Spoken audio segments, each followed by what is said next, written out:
la gloria de Dios. Gloria a Dios. Gloria al Señor. Bien, vamos a leer un texto bíblico y vamos a hacer una corta meditación porque el tiempo se ha ido y así vamos a estar clamando por cada petición, por cada propósito. Gloria al Señor. Vamos a ubicarnos en el libro de Daniel capítulo 9. Daniel capítulo 9, verso 3 y verso 4. Vamos a ver esos dos versos en nombre del Padre, del Hijo y del Espíritu Santo, así. Y volví mi rostro a Dios, el Señor, buscándole en oración y ruego, en ayuno, silicio y ceniza. Y lloré a Jehová mi Dios, e hice confesión, diciendo: ahora, Señor, Dios grande, digno de ser temido, que guardas el pacto y la misericordia con los que te aman, y guardas tus mandamientos. Hemos pecado, hemos cometido iniquidad, hemos hecho impíamente, y hemos sido rebeldes, y nos hemos apartado de tus mandamientos y de tus ordenanzas. Dios nos bendiga a través de tu palabra. Pueden sentarse, hermano. Gloria al Señor. Vamos a hacer una corta reflexión y seguimos orando. Gloria al Señor. En este pasaje, el profeta Daniel habla. Hay un título que dice: oración de Daniel por su pueblo. Y en este verso dice que volvió su rostro a Dios. Cuando él dice que volvió su rostro a Dios, no quiere decir que era que él estaba en pecado, porque era un hombre de Dios, era un hombre íntegro. Pero cuando dice que volvió su rostro a Dios en oración, quiere decir que tomó una decisión de buscarle más, porque muchas veces nosotros queremos respuesta de Dios, queremos bendición de Dios, pero no le buscamos como debemos buscarle.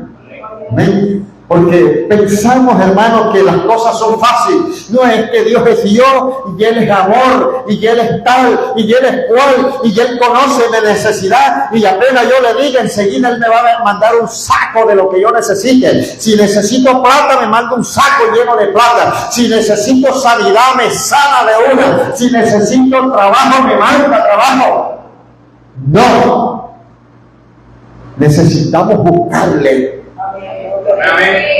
Amén. Aunque Él es Dios, aunque Él conoce nuestra necesidad, aunque Él conoce nuestro sufrimiento, aunque Él sabe de lo que estamos padeciendo, hermano, es necesario que le busquemos. Y el profeta no estaba en pecado. No quiere decir que se devolvió a Dios porque se estaba arrepintiendo, no. Cuando dice, y volví mi rostro a Dios, quiere decir que dispuso. Acuérdense que él fue enviado a un hueco donde habían leones, porque cuando pusieron un edicto, entonces se sometió más a Dios y abría las ventanas para que los que lo acusaban se mordieran el codo, porque no eran ellos que intentaban para prohibirle de buscar a Dios. El diablo, el mundo, el presidente, quien se levante, tendrá que entender que no tiene, hermano, la autoridad para prohibirnos, que nosotros le alabemos, que nosotros le busquemos, cuando nosotros estamos en su presencia.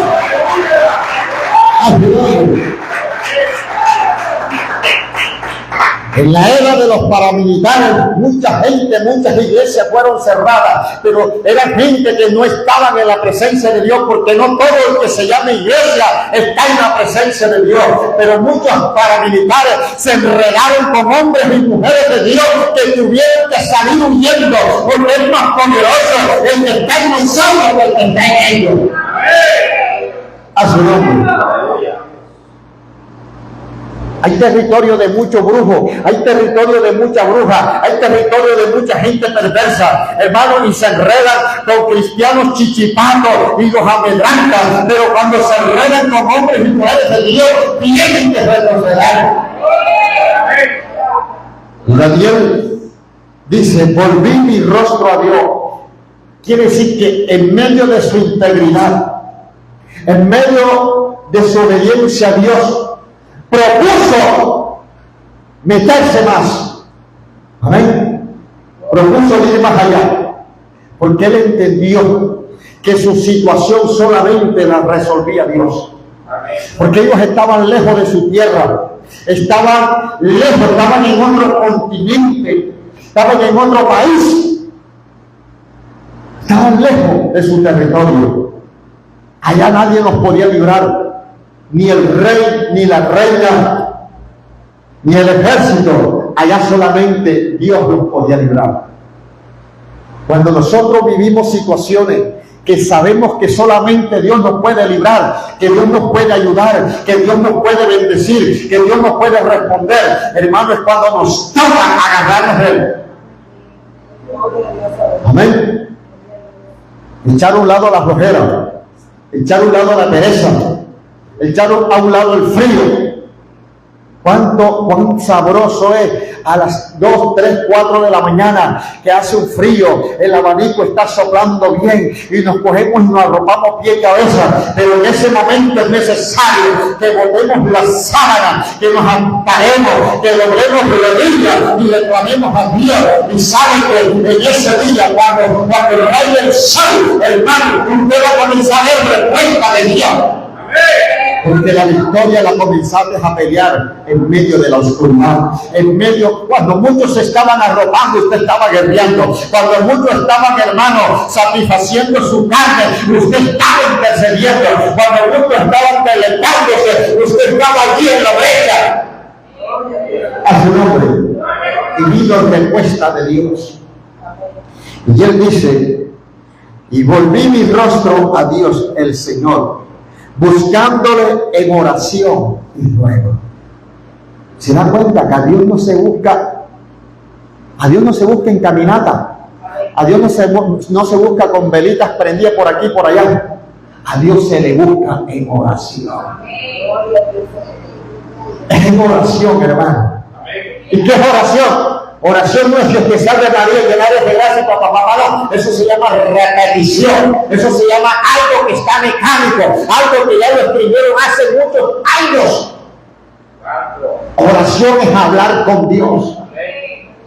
Es comenzar una relación con Dios. Comentarle los problemas a Dios. Y usted todos los días no tiene los mismos problemas. Todo momento no tiene el mismo problema. Y si hay un problema que todavía no ha sido resuelto, usted se lo comunica siempre a Dios.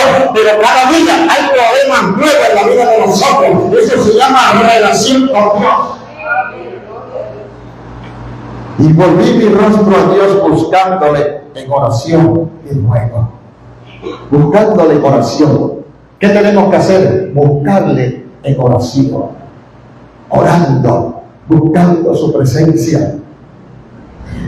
¿Por qué Satanás, el diablo, siempre pelea, lucha que el pueblo suelte la oración? Porque él sabe que en la oración el pueblo tiene la victoria. Amén. Usted se arrodilla de noche y se queda dormido. Mire, le voy a decir algo. Cuando usted se acueste y tenga una preocupación y no pueda conciliar el sueño, arrodíllese para que vea que está dormido arrodillado. Se duerme enseguida. Ese es el remedio. Porque enseguida el diablo dice, no, vamos a dormirlo porque ahora se pone a orar y hay respuesta para él. Y como él no quiere que tú tengas respuesta, que tú tengas bendición, después y suéltale, déjale esa preocupación, quítale esa preocupación. Y usted comienza a dormir. Yo tengo una anécdota de un hermano que es amigo mío. Y él estaba apartado de Dios. Y tenía meses que no se congregaba. Y un día fui yo y lo sonsaqué de su casa y le dije, vamos para la iglesia, hombre. Y me lo llevé. Él me dice, Fey, me dijo, Fey, voy a comenzar a orar desde esta noche. Pero como tenía tiempos que no oraba, dice que llegó y se arrodilló a orar a las 9 que se iba a acostar. Se arrodilló a las 9 delante de la cama. Y recordó a la 1 de la mañana y dijo, ¿y yo por qué estoy así? Y dijo, pues que yo me arrodilló ahora. Se arrodilló a las 9 y recordó a la 1, dormido, arrodillado. ¿Sí me está entendiendo? ¿Sabe por qué? Porque estaba derrotado, estaba apartado. Y el día que quiso orar, el día que quiso, hermano, volver a tener una relación con el Padre Celestial, el diablo se lo prohibió a través del sueño.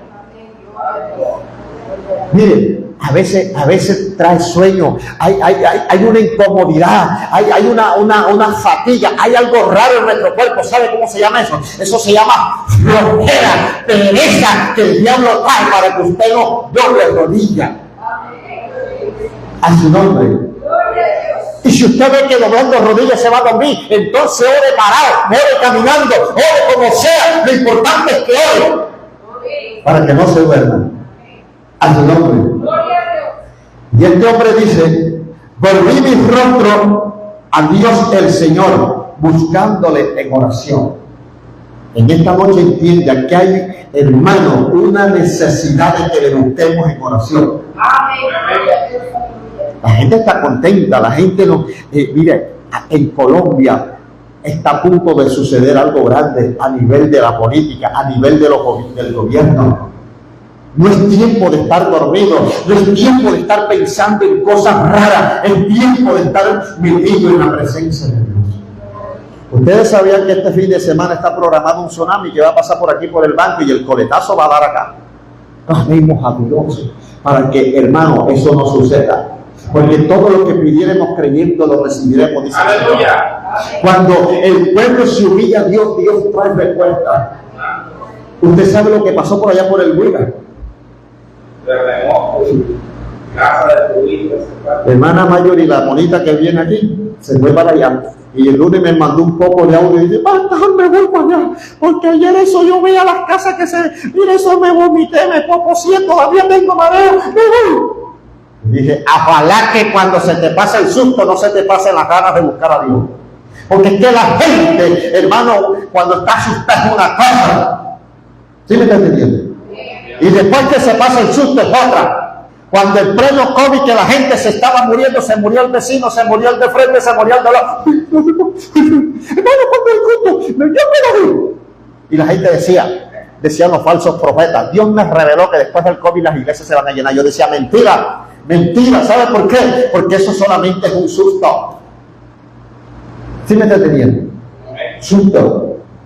Pero bienaventurado, hermano, el que todo tiempo busca a Dios. Aleluya. Porque si nos morimos, pero nos vamos con Él. Aleluya. Pero triste morimos y dignos sin Él. Entonces, dice: volví mi rostro a Dios el Señor, buscándole en oración. Hermano, hay muchas cosas programadas. Yo les dije desde el año pasado, a fin de año, les decía: hermano, este 2025 que va a entrar va a ser un año profético en todos los aspectos. Van a venir torbellinos, van a venir terremotos, van a haber temblores, van a haber cristianos muertos, van a haber, hermanos, cristianos perseguidos, van a haber iglesias cerradas, van a haber, hermanos, en cuanto a la política, políticos muertos. Eso lo dije yo, por ahí están los videos que se graban. Ahí están. Y no lo dije por imaginación, lo dije por el Espíritu. Lo importante es que nosotros, hermanos, traigamos a memoria, hermanos, la palabra y nos agarremos de ella. Porque es que el Evangelio, la iglesia, no es un entretenimiento que nosotros hemos tomado como que para venir a disipar las penas. ¿Ya me entienden? Se me fue el marido con otra, entonces voy a ir a la iglesia para que oren por mí para pasar la tusa. No, más allá de eso, agárrese de Dios. La novia me despreció, o la mujer se me fue con otro, o me dijo que ya no iba a seguir más conmigo. Voy para la iglesia para ver el pastor, para ver si se me pasa. Mire, una vez yo vi un caso de un tipo, vivía en San Pedro Sucre, manejaba un taxi, y él hizo un convenio, escuche bien, hizo un convenio con la mujer, con la esposa, porque era casado con ella, que ella se iba para Estados Unidos a buscar el sueño americano, y él le ayudó y que después se lo llevaba a él. Y resulta que cuando llegó allá se encontró con un gringo viejo que le dijo que se casara con él para que tuviera la nacionalidad americana. pero tenía que divorciarse con el esposo. Y después que ella fuera ella americana, entonces se volvió a casar con él. Y resulta que ella habló con el esposo y dijo que sí, bueno, que si era así, sí. Bueno, después nos volvemos a casar. Vino, se divorciaron y se casó con el gringo, que supuestamente era un matrimonio de punta a punta. Pero resulta que allá estaba un sobrino del tipo, y cuando vino dijo, no tío, yo veo ese gringo todos los días que sale de ese cuarto. Vean, ese señor le hacía la iglesia, le hacía hueco a la iglesia de la pastora radical Camoñatí. Todos los días iba para que la pastora lo orara para que se le pasara la tusa. Porque el sobrino le dijo que ese matrimonio no había sido de poste, era de verdad, porque el gringo dormía con ella. Hermano, cuando la gente tiene una preocupación, cuando la gente, hermano, tiene una necesidad, es que se acuerdan de él. Pero mientras que no tienen nada, hermano, no se acuerdan de Dios. Entonces, Daniel era un profeta que estaba viviendo un momento difícil, pero él era íntegro. Pero aparte de ser íntegro, él aumentó más búsqueda en Dios. Nosotros a veces estamos conformes, estamos relajados. Pensamos que con una oracioncita de media hora ya es suficiente. Pensamos que con un culto que nos congreguemos ya es suficiente. Dice la palabra de Dios en el libro de Hebreos 10:25. No dejándonos de congregar como algunos tienen por costumbre. Y nunca más cuando veis que aquel día se acerca, no desde el día que se acerca, el día de la destrucción, el día, hermano, cuando todas las cosas van a ser destruidas. Amén. ¿Cómo veíamos donde pasó el terremoto? Gente llorando porque quedaron sin casa. Algunos quedaron, hermanos, que tuvieron que hacer cambuche con la sábana, con los colchones y ampararse debajo de un aguacero que estaba cayendo con niños chiquitos, con ancianos chiquitos. Hermanos, eso es terrible. El que no ha vivido una situación como esa no le presta atención, pero el que ha vivido una situación de esa, hermanos, se conmueve. Y ahí es donde la gente entiende verdaderamente que Dios es grande, verdaderamente que Dios tiene poder. Así que comencemos a clamar por ese torbellino que va a pasar por el banco, que Dios tenga misericordia de Colombia, que Dios tenga misericordia del banco, que Dios tenga misericordia de Magangué, que Dios tenga misericordia de Colombia. Pero hay que devolvernos a Él en oración y ruego. Me volví al Señor mi Dios en oración y ruego. Y en ayuno, silicio y ceniza. ¿Qué significa el silicio y la ceniza? Significa humillación. Porque algo que nosotros tenemos que tener en este tiempo, hermano, es humillación delante de Dios. Él dice en su palabra que el que se humilla será exaltado, mas el que se exalta será humillado. Y lo que Dios quiere en este tiempo es encontrar un pueblo que se humille para que vea su gloria. Pueblo que se humille va a ver su gloria. Pueblo que se humille va a ver su poder. Pueblo que se humille será protagonista de una grande bendición. Así es.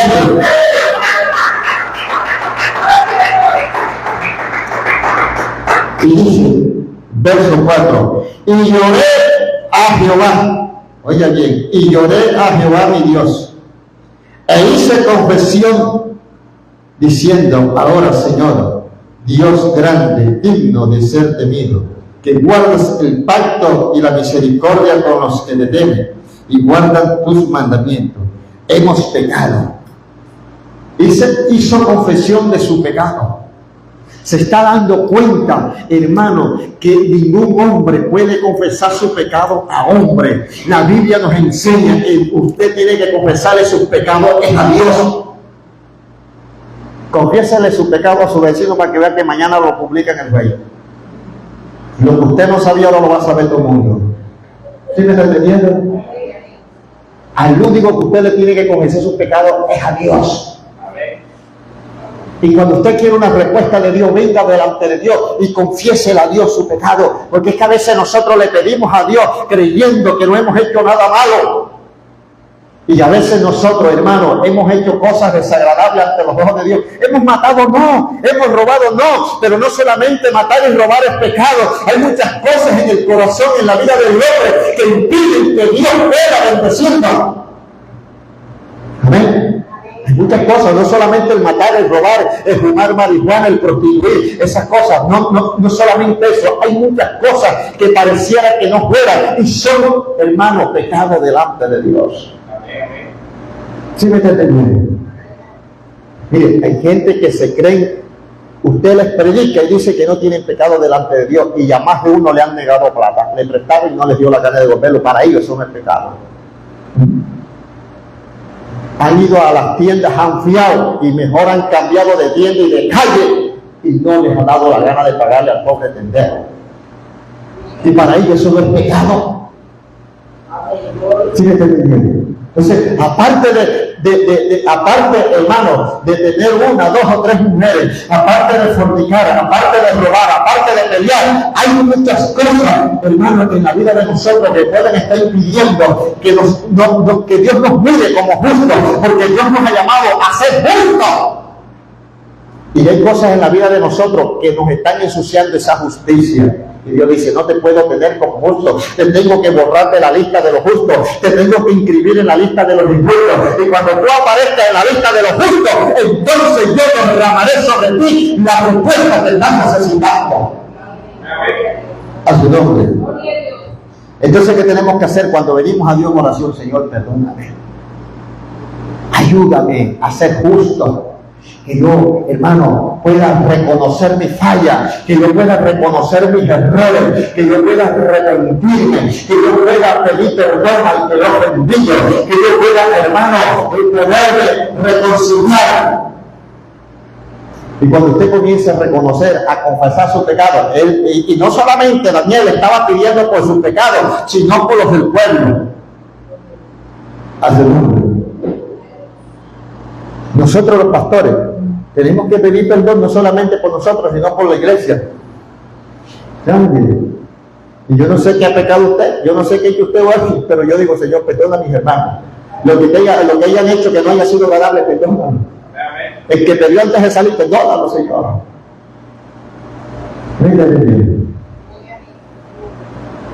El que está bravo, Señor, perdónalo. Porque la rabia es pecado. El coger rabia, la ira es pecado.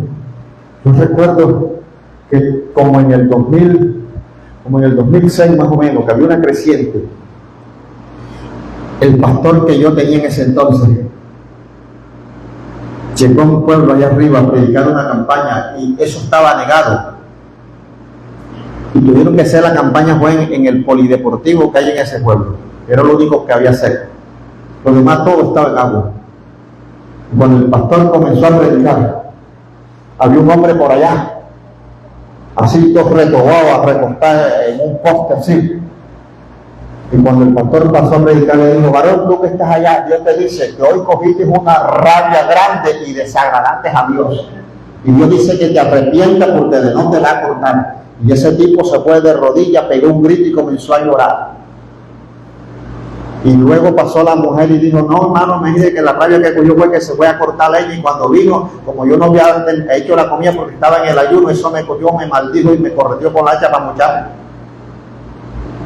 El pastor sabía eso, el pastor no sabía.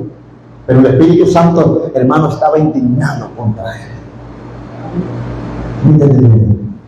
Porque cuando usted toma la decisión de seguir a Cristo, usted tiene que ir despojándose de todo lo que, hermano, le puede hacer daño en su vida espiritual. A veces llegamos de la calle y la comida no está. Hay que cogerla suave. Hay que esperar media hora más, se espera media hora más.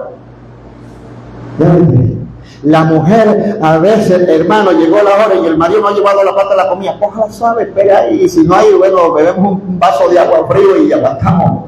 Pero no cojan rabia, porque es posible que desagrade a Dios, y no hay cosa más grande cuando desagradamos a Dios. Entonces, cuando venimos a orar, tenemos que confesar eso. Señor Padre, yo reconozco que cogí rabia, que dije esto, que dije lo otro, que te ofendí, pero hoy me arrepiento, Señor.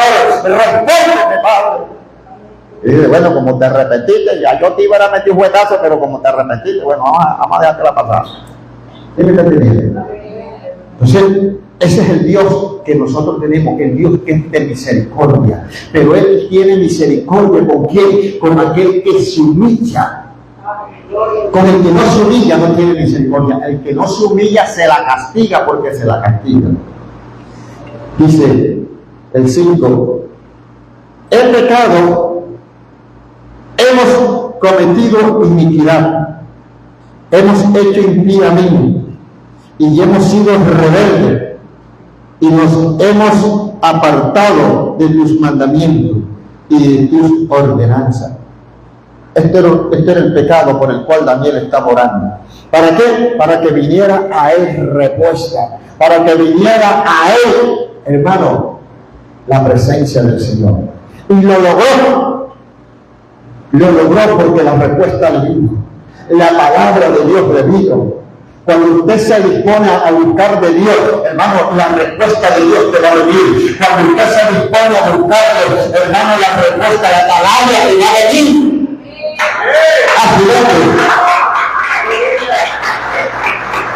Mire, escuche bien. Usted sabe que muchas veces la solución de tu problema y de mi problema no es un bulto de billetes, no es un bulto de mercado, porque la plata se acaba, por mucha que sea, se acaba. La comida, por mucha que sea, se acaba. La solución tuya y mía de la situación que podemos estar viviendo es una palabra. ¿Sí me está entendiendo? Y cuando Dios te da una palabra, aunque el diablo se quiera levantar contra ti, por ejemplo, si Dios te ha dicho, yo estaré contigo todos los días de tu vida, y aún llegarás a tu vejez con tu cabeza llena de canas y me servirás. Ahora usted en el momento no tiene canas. Y por eso el día que el diablo se levante y lo quiera matar, le quiera traer un cáncer, le quiera tirar un carro encima, dice el diablo mentiroso, Dios me dijo que hasta cuando tuviera la cabeza llena de canas y todavía no tengo la primera, así que todavía me tienes que dejar vivir, quítate de mi camino. Amén. ¿Dame cuenta? Que en ese momento la palabra es más poderosa que el dinero y que una comida. ¿Qué le pasó a Jacob? Jacob dice que su hermano lo quería matar a Esaú. Pero cuando Jacob estaba tendido en el suelo en Betel, en medio de aquella noche oscura, y puso una piedra de cabecera y se acostó allí a dormir, dice que tuvo un sueño, y en el sueño dice que vio los cielos abiertos y una escalera que salía del cielo y se apoyaba en la tierra, y veía ángeles que subían y bajaban por ella, y veía a Dios en lo alto de la escalera. Y Dios le dijo en medio del sueño, te llevaré y te volveré a traer a este lugar, porque no te dejaré hasta que no hayas hecho lo que te he dicho. ¿Y qué pasó? Que llegó a la tierra de su tío, y su tío después lo quiso matar y no pudo. ¿Sabe por qué no lo mató?